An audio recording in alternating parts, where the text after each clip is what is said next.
झूठी शिकायतों और फर्जी मुकदमों पर सुप्रीम कोर्ट चिंतित। लगाम लगाने की मांग पर केंद्र सरकार और राज्य सरकारों को जारी किया नोटिस। नमस्कार, मैं अर्चना और आप देख रहे हैं हंगामा टाइम। हंगामा टाइम जिस तरह से कुछ खास मुद्दों पे खास बातचीत करता है, तो इसी खास बातचीत में आज हमारे साथ में है आदर्श समाज पार्टी के राष्ट्रीय अध्यक्ष चंद्रपाल जी हैं। हाल ही में सुप्रीम कोर्ट चिंतित है फर्जी मुकदमों से। जिस तरह से लगातार फर्जी मुकदमे जो है लोग लगाते चले जा रहे हैं SC ST को लेकर के, तो SC ST को लेकर के जब मुकदमे लगते हैं तो बहुत से मुकदमे फर्जी निकलते हैं।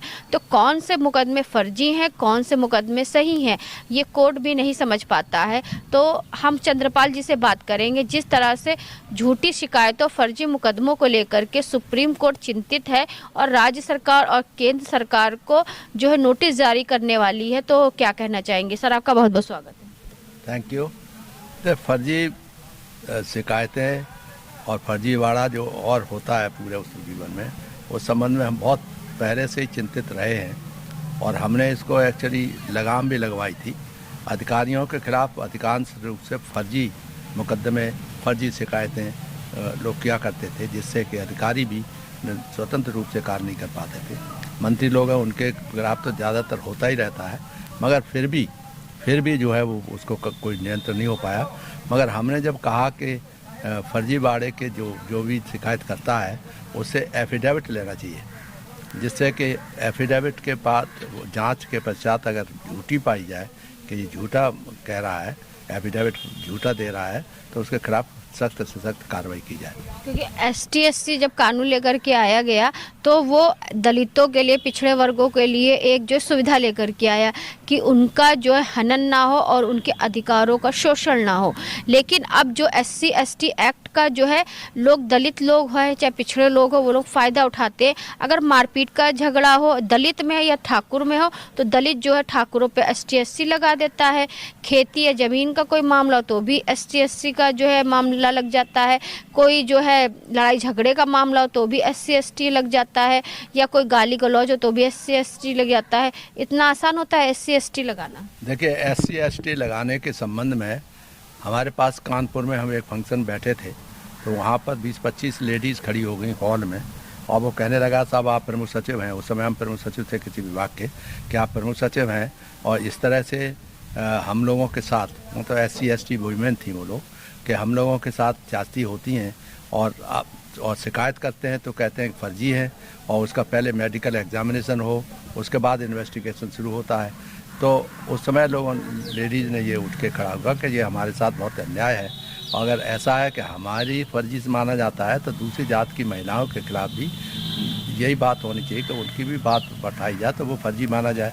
उनके लिए तो स्वीकार के लिए तो ये हुआ कि SC ST की महिलाओं के साथ जाती होती है तो शिकायत करती है, तो पहले तो उनके साथ अगर मान लीजिए बॉडीली हार्म पहुंचाने की प्रयास किया जाता है तो उसका बाकायदा मेडिकल एग्जामिनेशन होना चाहिए, और मेडिकल एग्जामिनेशन होने के बाद उसके FIR दर्ज किया। ये जो हमारे सतीश मिश्रा टाइप के लोगों का कहना था, परंतु हम उन्हें उसका सुनने के बाद यहाँ पर स्पीकर से माननीय मुख्यमंत्री के माध्यम से पहुँचाया कि ये जो है ये होना चाहिए, तो दोनों के साथ होना चाहिए, दोनों वर्गों के साथ। यानी SC ST के खिलाफ अगर फर्जी की बात आती है, मेडिकल एग्जामिनेशन होता है, तो दूसरे लोगों के साथ भी मेडिकल एग्जामिनेशन होना बहुत जरूरी है। क्योंकि मेडिकल एग्जामिनेशन नहीं होगा तो उनका होगा और दूसरे का नहीं होगा, तो अजीब सा लगता है। इसलिए राइट टू इक्वलिटी की बात करें कि दोनों समान हैं कानून की नज़र में। इसलिए जो अगर एफिडेविट उनसे लिया जाता है तो हर एक से एफिडेविट लिया जाना चाहिए, जिससे झूठी शिकायत पर नियंत्रण किया जा सके। ये बहुत ही ज़रूरी है, झूठी शिकायत भी नहीं हो, मगर साथ ही साथ जो सत्य शिकायत है उस पर भी तुरंत कार्रवाई होना जरूरी है। झूठी शिकायतें होती रहेंगी। अगर एक सर्वे देखा गया है SC ST को लेकर के, जब SC ST लेकर के मामला दर्ज होता है तो अगर 100 मामले दर्ज करे गए, जिसमें से 60% जो फर्जी निकलते हैं, तो ऐसे जो 40% सही होते हैं उनको भी न्याय नहीं मिल पाता है। हाँ, बात आप बिल्कुल सही कह रही हैं। हाल ही में अभी एक केस हुआ है 20 साल पहले एक SC ST लगा करके उसको जेल भेजा गया था, उसको अपनी बेगुनाही जो है साबित करने में 20 साल लग गए। इंसान जवान से बुढ़ापे तक आ गया और तब उसको जा करके जज साहब ने कहा कि आपके ऊपर जो मुकदमा करा गया था उसको खारिज किया जाता है, आप बेगुनाह हो। तो 20 साल किसी के लिए, किसी की ज़िंदगी के 20 साल होते, 20 साल जो है इतनी आसानी से बर्बाद हो जाते हैं। नहीं, ये तो एक तरह का एडमिनिस्ट्रेशन की कमी है, जुडिशल सिस्टम की कमी है कि निर्णय इस तरह के केसेस में इतना समय क्यों लगता है, जबकि SC/ST एक्ट के अंतर्गत जो है, जो भी है उसका निर्णय निश्चित फौरन हो जाना चाहिए और ज़्यादा से ज़्यादा 2-3 महीने में होना चाहिए। मेडिकल एग्जामिनेशन की बात है, पक्षपातपूर्ण व्यवहार नहीं होना चाहिए। मेडिकल एग्जामिनेशन अगर SC/ST महिला की शिकायत पे उसका मेडिकल एग्जामिनेशन होता है तो दूसरी जात की महिलाओं के खिलाफ भी अगर रेप का कोई मामला हो जाए तो उनके खिलाफ भी उनके खिलाफ भी मुकदमा दर्ज होना चाहिए और मुकदमा झूठी अगर है तो उनके खिलाफ भी मुकदमा दर्ज होना चाहिए और उसका तुरंत प्रभाव से महिलाओं के लिए जो अपराध हैं उनका तुरंत प्रभाव से सही इन्वेस्टिगेशन हो तो ये समस्या नहीं उत्पन्न हो सकती। जो बात कही गई है कि साहब खेती के झगड़े पे या और किसी तरह के झगड़ों के आधार पे उस पर भी SC/ST लगाया जाता है तो SC/ST एक्ट के ज़मीन को छीनने का बहुत ही बड़ा प्रभाव है। सभी ज़्यादातर SC/ST एक्ट के अंतर्गत जो आती है और वो ज़मीन छीनने के चक्कर में रहते हैं। इस पर तो हमने पूरे जीवन में देखा है कि SC/ST एक्ट के एडमिनिस्ट्रेशन के माध्यम से कमज़ोर है। उनको एडमिनिस्ट्रेशन के नाम से सिर्फ SC/ST ये समझ लेना है कि ये कमज़ोर है, इनको कुछ नहीं, कोई सुनने वाला नहीं, कोई कहने वाला नहीं। इसीलिए वो जो FIR भी दर्ज कराते हैं और फिर उसके कार्रवाई के लिए बात करते हैं। तो कार्रवाई करने की कोई आपत्ति नहीं है कि अगर कोई ब्राह्मण महिला के साथ जाति हो रही है और शिवकाज की महिला के साथ जाति हो रही है, रेप हो रहा है, तो मेडिकल एग्जामिनेशन होना पहले हो फिर FIR दर्ज किया जाए। तो वो अगर ऐसा है तो वो दोनों वर्गों की महिलाओं के FIR पर कार्रवाई होनी चाहिए, न कि केवल SC/ST एक्ट पे। तो ज़मीन का जहाँ तक झगड़े हैं वो ज़्यादातर कमज़ोर वर्ग के लोगों के पास ज़मीनें बहुत कम है और उनके पास जो ग्राम सभा की ज़मीनें बांटी गई थी, हमने भी बांटी, बहुत बड़ी करोड़ों एकर्स में नंबर आया होगा, मगर उनमें से छीनने की प्रवृत्ति बहुत रही और बहुत से समाज के समान में ज़मीनें वापस छीनी गई लोगों से। तो और जो ज़मीन छीनी जाएंगी तो वो शिवकाज की ज़मीन है तो वो गरीब है, कमज़ोर है, वो पैसे लड़ नहीं सकता तो अपने FIR ही दर्ज करता है और उसमें SC/ST एक्ट की ज़मीन ली गई है तो उसके खिलाफ जो कार्रवाई होना आवश्यक है, क्योंकि अदरवाइज वो उनको सुरक्षा प्रदान नहीं किया जा सकता। तो इसलिए जो फर्जी करता है, आई एग्री, जो फर्जी शिकायत करता है उसकी जांच उसके साथ साथ एफिडेविट ले लो और एफिडेविट में अगर झूठ निकलता है, जांच कराओ एफिडेविट की, अगर झूठ निकलता है तब उसके खिलाफ कार्रवाई करो। ये भय तो होना आवश्यक है और ये एक ही में नहीं है, वो तमाम SC/ST एक्ट नहीं और दूसरी जात के जो ब्राह्मण वगैरह हैं वो भी शिकायत करते हैं।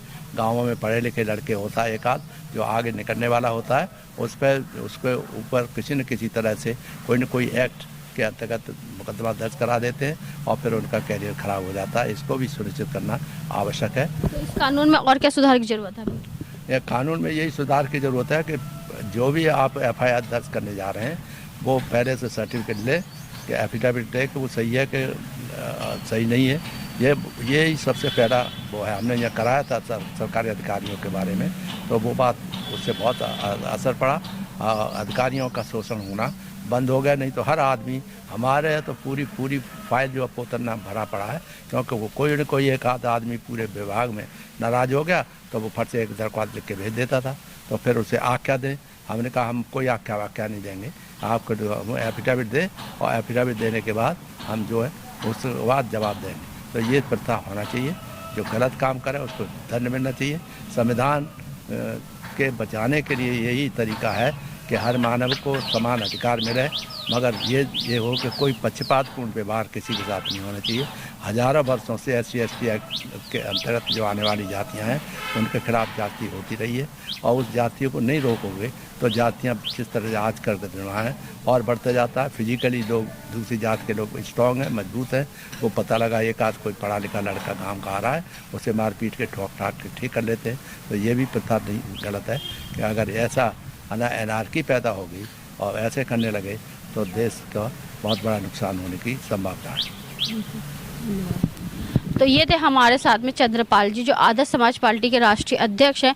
हाल ही में सुप्रीम कोर्ट ने अपनी चिंता व्यक्त करी। लगातार फर्जी शिकायतें, फर्जी केस जिस तरह से जो है जारी होती हैं, रजिस्टर होती हैं, फर्जी शिकायत करी जाती हैं, उसको लेकर के सुप्रीम कोर्ट ने केंद्र सरकार और राज्य सरकार को नोटिस जारी करने के लिए कहा है कि लगातार जो फर्जी शिकायतें और फर्जी केसेस जो दर्ज हो रहे हैं उनको सही ढंग से जारी किया जाए या सही ढंग से उनके ऊपर कार्रवाई हो। तो इसी पे जो है चंद्रपाल जी से बात करने के लिए आए थे कि SC ST पर लगातार जो जिस तरह से फर्जी शिकायतें दर्ज हो रही, फर्जी केसेस दर्ज हो रहे हैं, तो उन पे किस तरह से लगाम लगाई जाए। तो इसी के साथ मैं अर्चना आपसे जानना चाहूँगी। धन्यवाद, बने रहिएगा हंगामा टाइम न्यूज़ चैनल साथ में। ऐसी खास बातचीत हम आपको दिखाते रहेंगे। हंगामा टाइम्स की तमाम खबरों को देखने के लिए हंगामा टाइम्स को सब्सक्राइब कर लीजिए और बेल आइकन दबा लीजिए। अगर आपको ये वीडियो अच्छा लगा हो तो लाइक बटन प्रेस कर अपनी प्रतिक्रिया हमारे कमेंट बॉक्स में देना मत भूलें।